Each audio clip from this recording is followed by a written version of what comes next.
BNP জামায়াতের সংঘর্ষে গুরুতর আহত জামায়াত আমির ডাক্তার শফিকুর রহমান।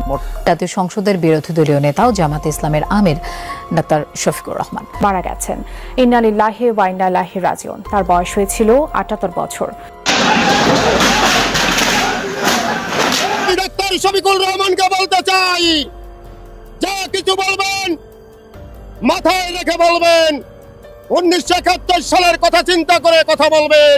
রেসপেক্ট আমি বলছি, এইখানে জামাতের রাজনীতি যত শক্তিশালী হবে, এইখানে আওয়ামী লীগের ফেরার ব্যাক করার সম্ভাবনা তত প্রকট হবে। আওয়ামী লীগ নিষিদ্ধ হয়েছে, জামাত শিবিরও কিন্তু নিষিদ্ধ হওয়া দরকার। জামাত শিবির একটা জালেম সংগঠনে পরিণত হয়েছে। নূর সরাসরি বলছেন জামাতকে নিষিদ্ধ করতে হবে। হঠাৎ নূরের এই অবস্থানের পেছনে কারণ কি? কেন তিনি জামাতের নাম থেকে ইসলাম শব্দটি বাদ দেওয়ার আহ্বান জানালেন? আসসালামু আলাইকুম। এবার জামাতে আমিরের উপর হামলা, কিভাবে জামাতে আমিরকে শেষ করে দিতে চাচ্ছে, সর্বশেষ কি অবস্থায় রয়েছে, কারা হামলা করেছে, সকল আপডেট আপনাদের মাঝে তুলে ধরব। এবার রাজনীতির মাঠ একেবারেই গরম হয়ে গিয়েছে বিএনপি, আওয়ামী লীগ এবং জামাতের ত্রিমুখী এক সংঘর্ষের এই বাংলাদেশে ভয়াবহ পরিস্থিতি। না টেনে আসুন লাইক করে শেষ পর্যন্ত দেখতে থাকুন। মন্ত্রী দেশ নায়ক তারেক রহমানকে কাছে আমি কিছু আহ্বান জানাতে চাই।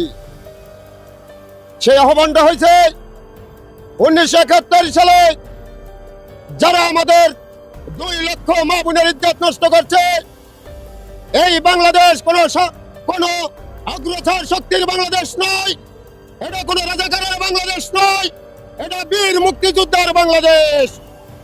আমি ডাক্তার শফিকুর রহমানকে বলতে চাই, যা কিছু বলবেন মাথায় রেখে বলবেন। ১৯৭১ সালের কথা চিন্তা করে কথা বলবেন। পাক বাহিনী, খানাদার বাহিনীকে আমরা এদেশ থেকে তাড়িয়েছি, পরাজিত করেছি। আমরা সেই বীর মুক্তিযোদ্ধা দল। এটা কোনো স্বৈরাচারের দল নয়, এটা কোনো রাজাকারের দল নয়। আমি জামাতের আমির শফিকুর রহমানকে আমি আরো বলেছিলাম, সচেতন হয়ে কথা বলুন। বাংলাদেশের ১৮ কোটি জনগণ যদি খেপে যায়, আপনারা বলেন হাসিনা গেছে যে পথে, তারেক যাবে সে পথে। এরকমের ভুলভ্রান্তি কথা বলবেন না। এটা কোনো মানসিক কথা না, এটা হচ্ছে অমানসিক কথা। আমরা কোনো এনসিপি দেখি নাই, আমরা কোনো জামাত দেখি নাই। ৫ই আগস্টের পরে একজন সুৎখর ডক্টর ইউনূসের মাধ্যমে এই জামাত ইসলাম, এই এনসিপি এই দেশে প্রতিষ্ঠিত হয়েছে। ১৯৭১ সালের স্বাধীনতার শক্তি, পরম শক্তি দুটি দল, সেটা হলো আওয়ামী লীগ আর বিএনপি। সেই দুটি দল বাদ দিলে বাংলাদেশের কোন স্বাধীনতা ইতিহাসই থাকবে না।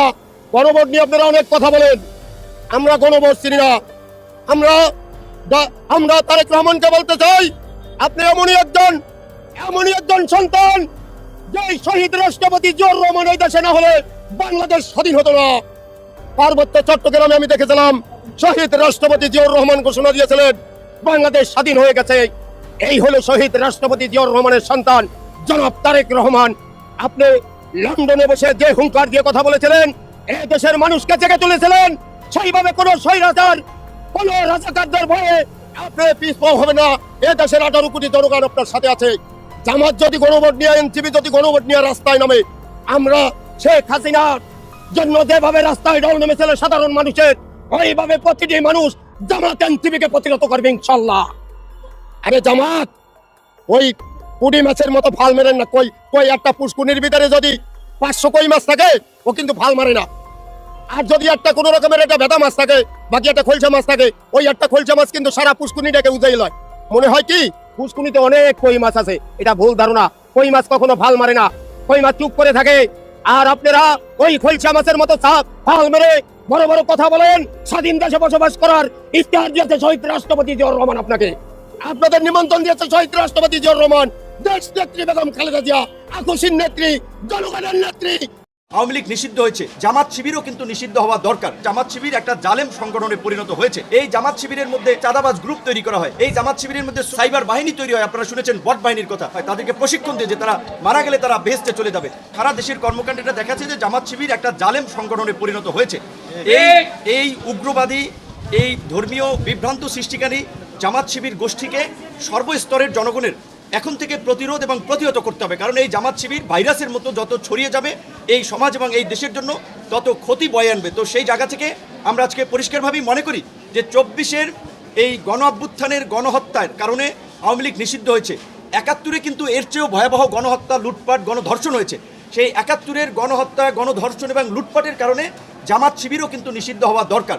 তো কাজেই সেই জায়গা থেকে আমরা অবশ্যই রাজনৈতিক বিভিন্ন পর্যায়ে নেতৃবৃন্দের সাথে আলাপ করব।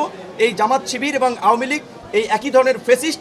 আওয়ামী লীগ সুযোগ পেয়েছিল ফেসিস্ট হওয়ার, তাই তারা ফেসিস্ট হয়েছে। জামাত শিবির সুযোগ পায় নাই ফেসিস্ট হওয়ার, তাই তারা ফেসিস্ট হয় নাই। সুযোগ না পেয়েই তারা যে ধরনের তাণ্ডব তারা চালিয়েছে, তাদের অতীত ইতিহাস, সেই রক কাটা ইতিহাস, ধর্ষণের ইতিহাস, দখলদারিত্বের ইতিহাস, অন্তর্বর্তীকালীন সরকারের সময় আমরা দেখেছি কিভাবে এই ছাত্র আন্দোলনের নেতাদেরকে ব্যবহার করে তারা বিভিন্ন সরকারি অফিস, আদালত, ব্যবসা প্রতিষ্ঠানে দখলবাজি, চাঁদাবাজি চালিয়েছিল।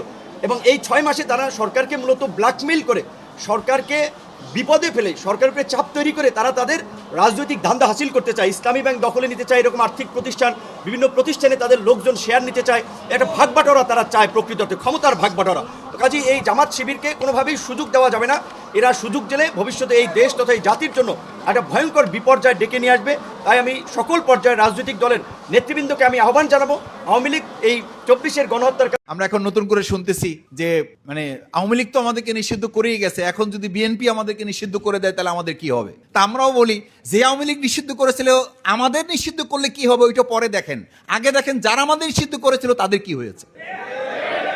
আমাদেরটা তো দেখতে হবে, আর এটা তো দেখার সুযোগ আপনাদের ইতিমধ্যেই হয়ে গেছে। সুতরাং ভবিষ্যতের পরে পা বাড়ান, যা অতীতে হয়ে গেছে সেটাকে সামনে। এই নতুন বাংলাদেশ আমরা পেয়েছি শুধুমাত্র আজকের এই যারা গত 16 বছর জুলুম অত্যাচার স্বীকার করেছে, ফাঁসির কাস্টে গিয়ে জীবন দিয়েছে, তাদের কারণে আজ নতুন বাংলাদেশ পেয়েছি। ঠিক কিনা বলুন?